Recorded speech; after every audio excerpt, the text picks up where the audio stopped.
everyone, it's me, the Otaku Fangirl, here to review the first episode of Full Metal Panic: Invisible Victory, or the 4th season of Full Metal Panic, which I never thought would come, because this show is old. Like, it was back in 2000 and, I don't know when it was first came out, but I've seen all of it. I've seen Fumoffu, I've seen season 1, season 2, and it's been a while since I've seen it, so I'm a little shaky on some details, but this episode kind of made me remember some of those things. I'm like, oh wait, that did happen. Yeah, I kind of remember that a little bit. So though, with this episode, let me just say, the updated animation is great. It's not the same, but it is also the same. Like, I don't know how to explain it, but I'm just like, oh, it's so nice to see these characters again.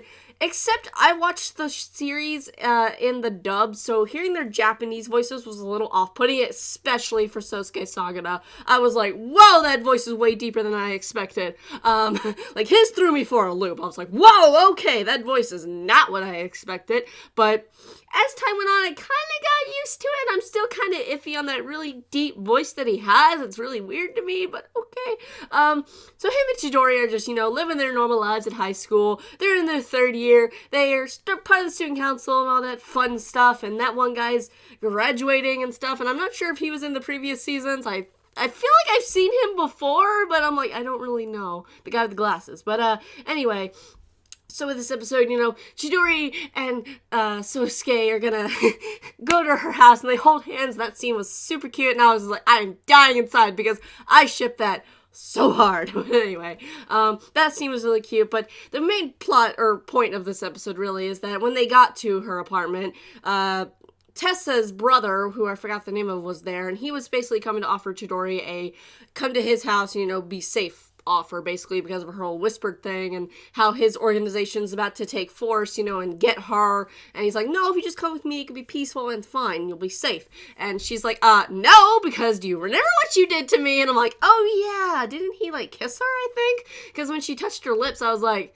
yeah, didn't he, forcibly kiss her or something? I don't quite remember, but I'm assuming that's what happened. Because the back of my mind's telling me that's what happened, but it's like, I can't picture it. So, again, it's been a long time since I've seen Full Metal Panic. But anyway, it's just nice seeing these characters again. But anyway, he offers that, and of course she says no. And so that leaves Sosuke to get her into a secure location. And so with that, though, there is a bombing that causes radio waves, phones, everything electronic to basically get shut down, so it's very hard for them to communicate with Tessa and all this stuff, and it's like, that's bad. So yeah, it's nice to see Tessa again, too, and I forgot that Tessa was also one of the Whispered, or whatever the thing is, and I'm like, oh yeah! That is a thing. Again, it's been so long since I've seen Full Metal Panic. But anyway, so when they're in the car, though, Sosuke and Chidori, they get surrounded, the helicopter's supposed to be coming, and yeah, it's gonna be a long 5 minutes, says Sosuke, and I'm like, oh man, the action was about to get good, and he cut it off right then. That's when the episode ends. I'm like, dang it, I want to see action. But it makes me excited for the next episode, so it's like, dang it, that's a good kind of cliffhanger. It makes you want to go, oh, I want to see the next episode so we can see the action happen. Yee! But anyway, bringing back Full Metal Panic, though, I really liked this first episode. So bringing back all this stuff, and even though it's been a while and plot points are kind of lost on me, I'm kind of like, I kind of remember that, sorta. But at the same time, I'm like, yeah, I don't. So, oh well, that's what happens when you wait so long to make a 4th season, am I right? So, yeah, but overall, I really enjoyed the first episode, and I'm definitely going to watch the second one, because I want to know what plot lines we're gonna have and what's gonna happen in this series, and it's just gonna be great to see all these characters again. So what did you guys think of the first episode of Full Metal Panic: Invisible Victory? What do you think's gonna happen next? And I'll see you guys in whatever I review next. Bye!